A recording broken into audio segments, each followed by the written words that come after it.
Le Premier ministre français est arrivé à Dakar en fin d'après-midi à 18h15 précisément. Manuel Valls, à la tête d'une forte délégation de ministres et autres officiels, a été accueilli à l'aéroport Léopold Sédar Senghor par son homologue sénégalais Mohamed Boun Abdallah Dionne, lui aussi accompagné de plusieurs membres du gouvernement. En entretien restreint a suivi l'accueil au salon présidentiel de l'aéroport. Pour rappel, cette visite du chef du gouvernement français s'inscrit dans le cadre de l'approfondissement des relations entre Paris et Dakar. Son séjour de 48 heures au Sénégal permettra de revisiter plusieurs axes de coopération, notamment l'éducation et l'économie. Si la France et le Sénégal entretiennent des relations depuis plus de 300 ans, il y a bien des explications. L'histoire et l'actualité traduisent tout simplement les bonnes relations qui existent entre les deux pays.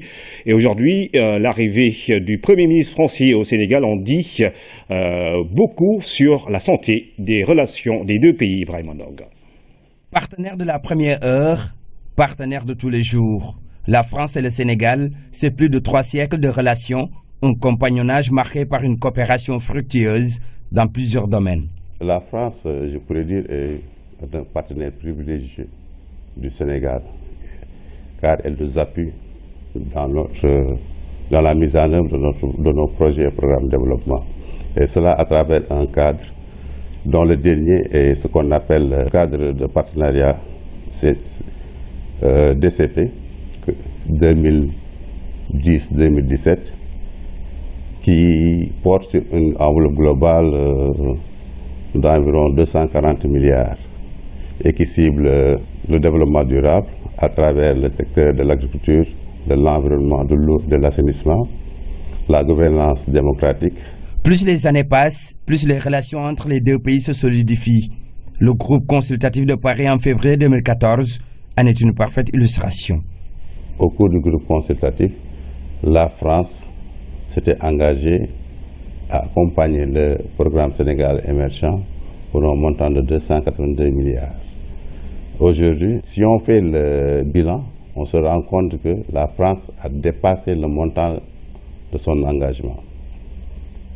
Aujourd'hui, on est à 23 conventions de financement pour un montant de 317 milliards. Sur un autre aspect relatif à l'hydraulique, la volonté du pays de Marianne à accompagner le Sénégal ne souffre d'aucune contestation.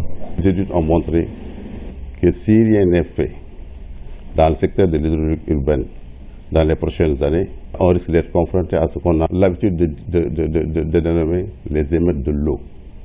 Parce qu'il faut un programme d'investissement important compte tenu du croît démographique de la ville de Dakar. C'est dans ce cadre que les autorités vont mettre en œuvre ce projet de KMS 3 dont le montant total du financement s'élève à 262 milliards.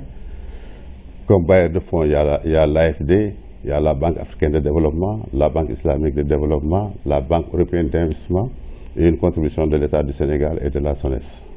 Aujourd'hui, la venue du Premier ministre français au Sénégal témoigne à suffisance des bonnes relations entre le Sénégal et la France.